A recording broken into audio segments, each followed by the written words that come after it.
everyone, I'm Adam Haritan, and today I'm hanging out in oak and beech woods. So the smooth bark trees behind me are American beech trees, Fagus grandifolia. The large trees down there are oak trees in the genus Quercus. And both of these trees are in the same family of plants, which is the Fagaceae family. And I really like mushroom hunting in these areas because many mushrooms are associated with these trees, specifically the milk-cap mushrooms.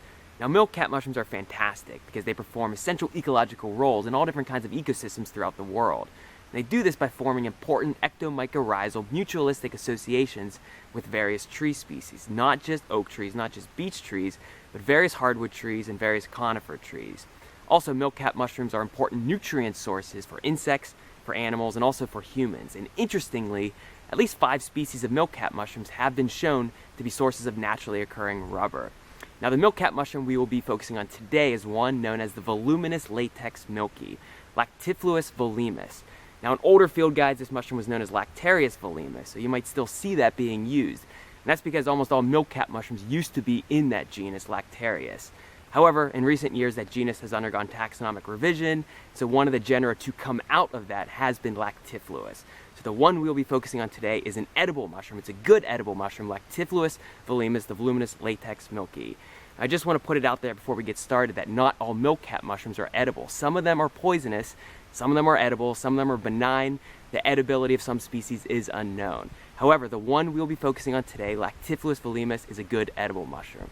So let's go see if we can find some Lactifluus volemus, the voluminous latex milky mushroom.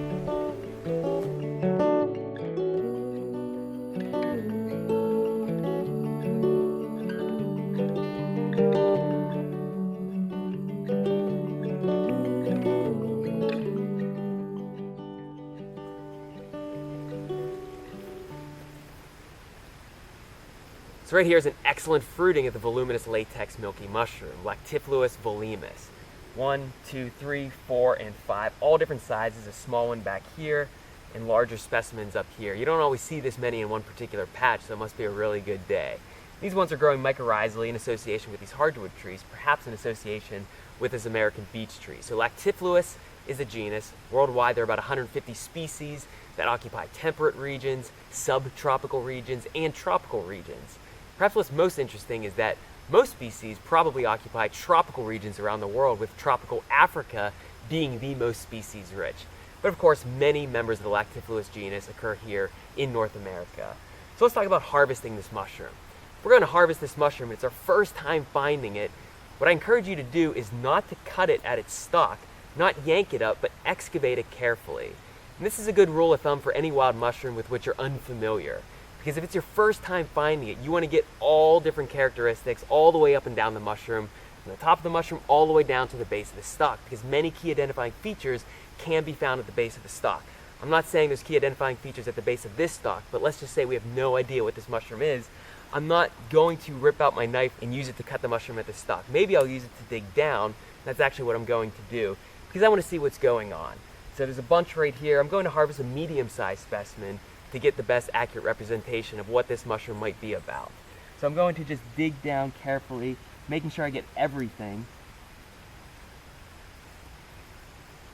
And here we go. So as I look at it, I can see that there's nothing funky going on at the base of the stalk. It's not enlarged at the base. I don't see mycelial strands at the base. There isn't a sac or a vulva at the base either. And honestly, I didn't expect to see these because I'm very familiar with this genus, this group of mushrooms, the milk-cap mushrooms. You don't really see a lot of those key identifying features at the base of the stalk. But again, if this is your first time harvesting this mushroom, you should go underneath just to see everything, from the top of the mushroom all the way down to the base of the stalk. Once you do become familiar with this mushroom, and I'm very familiar with this mushroom, every time afterwards I'm going to just cut it at its stalk because I'm only really going to cook up the caps. So let's go over some key identifying features of this mushroom so that you can positively identify it in the field. First, let's look at the cap. The cap of the voluminous latex milky is anywhere from 1.5 to 5 inches across.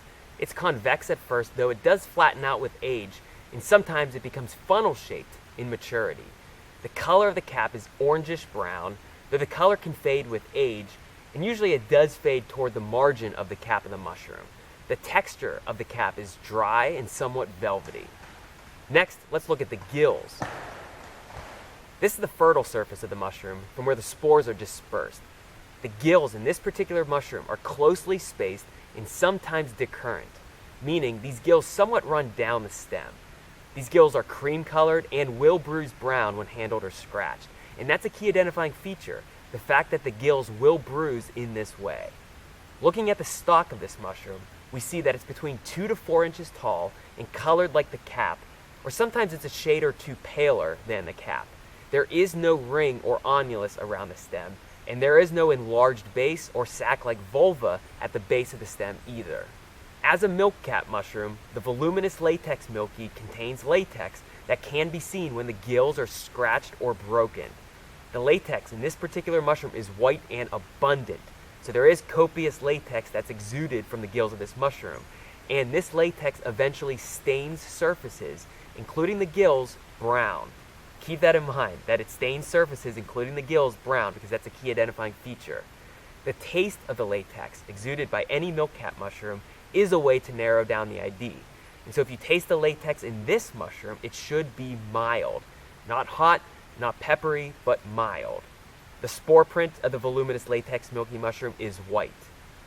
Now another way to positively identify this mushroom is to smell it. You want to put your nose right where the gills are underneath the cap of the mushroom. Take a nice good whiff of this mushroom because it smells fishy. It has a strong aroma of fish right under the cap of the mushroom. And you're going to smell that whenever you bring it home. You're going to smell it in your bag. You're going to smell it in the fridge because it smells strongly of fish. That's not a bad thing. That's just how you positively identify this mushroom, along with all those key identifying characteristics. Now, it probably won't smell like this whenever you cook it because honestly, when I cook this mushroom, it doesn't really smell like fish. It's a strong tasting mushroom, in my opinion, but it doesn't really taste like fish. So that smell should dissipate. But give it a good whiff. And one of the key identifying features of the voluminous latex milky is that it smells like fish. So after you go through all those key identifying characteristics, you should have no problem finding and identifying this mushroom. There might be a few lookalikes. One of the choice edible lookalikes is one that I did a video on very, very recently. And that one is Lactifluus hygrophoroides, the hygrophorous milky. That one looks like this one. It's another milk cap mushroom, but the gills are more widely spaced apart. It doesn't smell like fish, and the gills shouldn't stain brown, at least readily. Another lookalike, which really looks like this one, but it is edible, is Lactifluus corrugus, the corrugated milky mushroom. Looks just like this, however the cap is much more wrinkled, much more corrugated. So a couple other ways to find this mushroom to positively identify it. Notice its growth habit. It's growing scattered or gregariously. Sometimes it'll grow just by itself. You might just see one or two. Rarely, if ever, does it grow in dense clusters. So this one doesn't really form a clustered habit.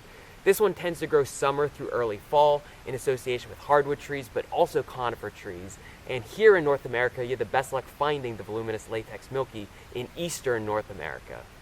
Now just a few final thoughts regarding the taxonomy associated with the voluminous latex milky mushroom. So this mushroom was first described in 1821 in Sweden as Agaricus volemus by Swedish botanist and mycologist Elias Magnus Fries. Of course, since then it's undergone taxonomic revision. For a long time, as I mentioned before, it was known as Lactarius volemus. Its newest Latin name is Lactifluus volemus, and the newest research suggests that that name actually represents a species complex, because this mushroom has been reported to grow all over the world, in Europe, in Asia, in Mexico, and Guatemala, and here in eastern North America. And these species differ somewhat macromorphologically speaking and also microscopically speaking, but we call them all Lactifluus volemus. So there might be a lot of cryptic and pseudo-cryptic species hiding out under that name. However, if you find this mushroom in the field and you go through all those key identifying characteristics and they all match up, you can confidently call this one Lactifluus volemus or say it's part of the Lactifluus volemus group. Now a few words regarding the edibility of this mushroom. This mushroom is edible and good when cooked. That fishy smell does dissipate and it does taste somewhat nutty and it does have a strong mushroom flavor whenever you do cook this mushroom and eat it. Now, in the literature, there is at least one report of toxicity associated with this mushroom. It was acute pancreatitis associated with consumption of Lactifluus volemus. But that was a rare instance. I don't know of too many more poisoning reports. Almost everybody who cooks and eats this mushroom can tolerate it just fine. So if this is your first time finding this mushroom, make sure you can positively identify it, cook it well, and start small.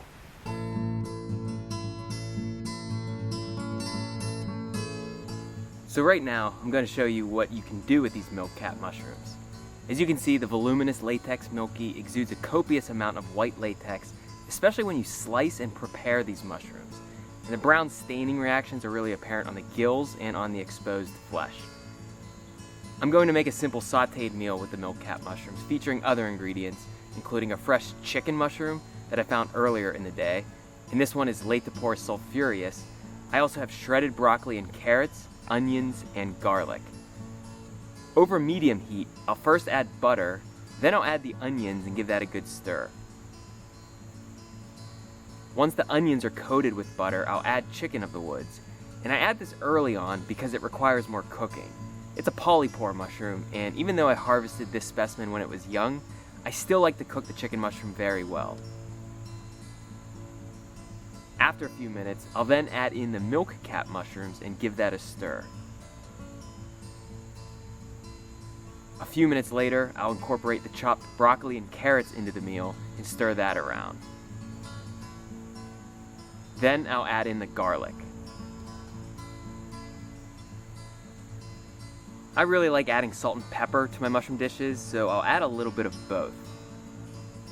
And finally, to deglaze the pan, I'll add in coconut aminos. And that's it.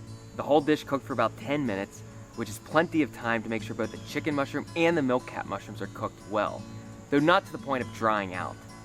Now you might be wondering about the fishy smell of the milk cap mushrooms, because obviously if you're watching this video, you have no idea how this meal smells. Well, the smell was definitely apparent when I was chopping the milk cap mushrooms, though the smell quickly went away while the mushrooms were being cooked. So you don't really have to worry about any fishy aroma coming from a meal made from these specific milk cap mushrooms, nor do you have to worry about your meal tasting like fish. Of course, you can experiment and cook these any way you want. Just remember that if it's your first time eating Lactifluus volemus, start small and cook well. Now, of course, the voluminous latex milky mushroom isn't just here on Earth to support us humans. It's doing a lot of fantastic things for the land. As a mycorrhizal fungus, it provides its host plants, the beech trees, the oak trees, conifer trees, with important nutrients including nitrogen and phosphate. It also increases the stress resistance of the host to drought, to salinity, to heavy metals, and to root pathogens. And in return for the beneficial effects on nutrient uptake, the host plants transfer between 4 to 20% of all of their photosynthetically fixed carbon back to the voluminous latex milky mushroom. Animals utilize these nutrients, insects utilize these nutrients, and these nutrients are recycled continuously throughout this ecosystem, helping to make this land look as good as it does today. Thank you so much for watching this video. I truly appreciate it. As always, if you want to stay in touch, I encourage you to subscribe to the YouTube channel. You could head on over to learnyourland.com, sign up for the email newsletter, or follow me on social media at learnyourland. Thanks again for watching. I'll see you on the next video.